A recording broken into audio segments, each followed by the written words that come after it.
अंग्रेजी में एक कहावत है, success is the best revenge. मतलब सफलता सबसे अच्छा बदला है। आज मैं टाटा ग्रुप के चेयरमैन रतन टाटा के जीवन के एक ऐसे पड़ाव के बारे में बात करने जा रहा हूं जिसमें उन्होंने अपनी सफलता से अपने अपमान का बदला लिया था। दोस्तों, उस कहानी को शुरू करने से पहले मैं आपको रतन टाटा के बारे में थोड़ा सा बता देता हूं। रतन टाटा का जन्म 28 दिसंबर 1932 को मुंबई में हुआ था। ये टाटा ग्रुप के फाउंडर जमशेद जी टाटा के पोते हैं। 1991 में उन्हें टाटा ग्रुप का चेयरमैन बना दिया गया। उसके बाद रतन टाटा के देखरेख में ही टाटा कंसल्टेंसी सर्विस की शुरुआत हुई। उसके बाद उन्होंने टाटा चाय, टाटा मोटर्स, टाटा स्टील जैसी कंपनियों को शिखर पर पहुंचाया।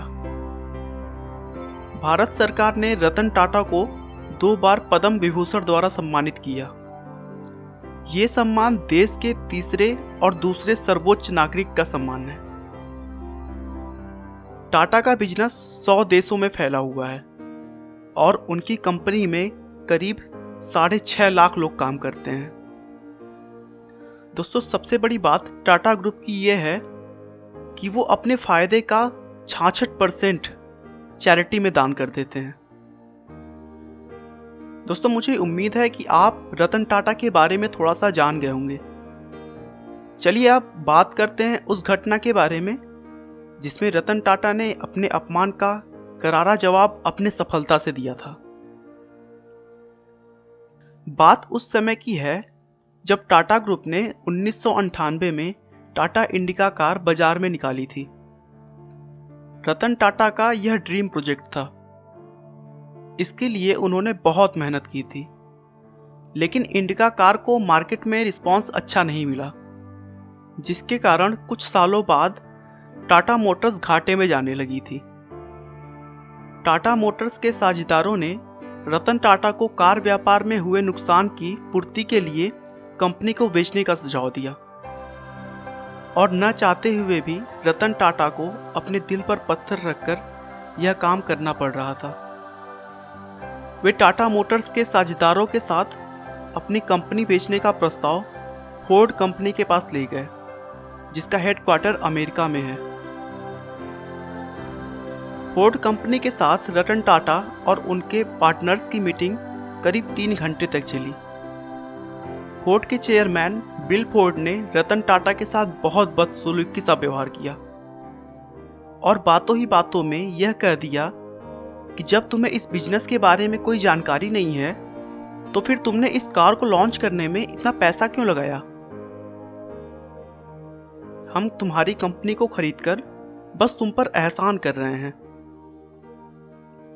यह बात रतन टाटा को दिल पर लग गई।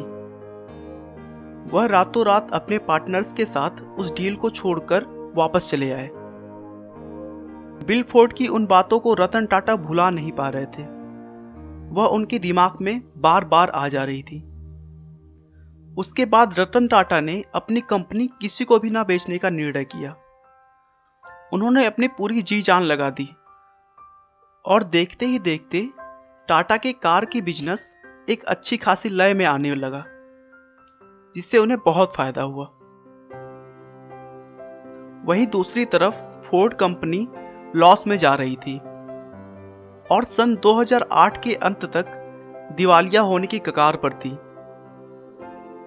उस समय रतन टाटा ने फोर्ड कंपनी के सामने उनकी लग्जरी कार जैगुआर और लैंड रोवर के खरीदने का प्रस्ताव रखा और बदले में फोर्ड को अच्छा खासा दाम देने के लिए कहा। चूंकि बिल फोर्ड पहले से ही जैगुआर और लैंड रोवर की वजह से घाटा झेल रहे थे, उन्होंने यह प्रस्ताव खुशी खुशी स्वीकार कर लिया। बिल फोर्ड बिल्कुल उसी तरह अपने साझेदारों के साथ टाटा समूह के मुख्यालय पर पहुंचे, जैसे कभी रतन टाटा बिल फोर्ड से मिलने उनके मुख्यालय गए थे। मीटिंग में यह तय हुआ कि जगुआर और लैंड रोवर ब्रांड 9300 करोड़ में टाटा समूह के अधीन होगा। इस बार भी बिल फोर्ड ने वही बात दोहराई जो उन्होंने मीटिंग में रतन टाटा से कही थी, बस इस बार बात थोड़ी पॉजिटिव थी। बिल फोर्ड ने कहा कि आप हमारी कंपनी खरीदकर हम पर बहुत बड़ा एहसान कर रहे हैं। आज जगुआर और लैंड रोवर टाटा समूह का हिस्सा है और बाजार में बेहतर मुनाफे के साथ आगे बढ़ रहा है। रतन टाटा अगर चाहते तो बिल फोर्ड को उसी मीटिंग में ही करारा जवाब दे सकते थे, लेकिन रतन टाटा अपने सफलता के नशे में चूर नहीं थे।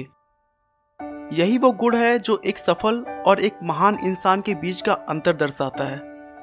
जब व्यक्ति अपमानित होता है तो उसका परिणाम क्रोध होता है, लेकिन महान लोग अपने क्रोध का उपयोग अपने लक्ष्य को प्राप्त करने के लिए करते हैं।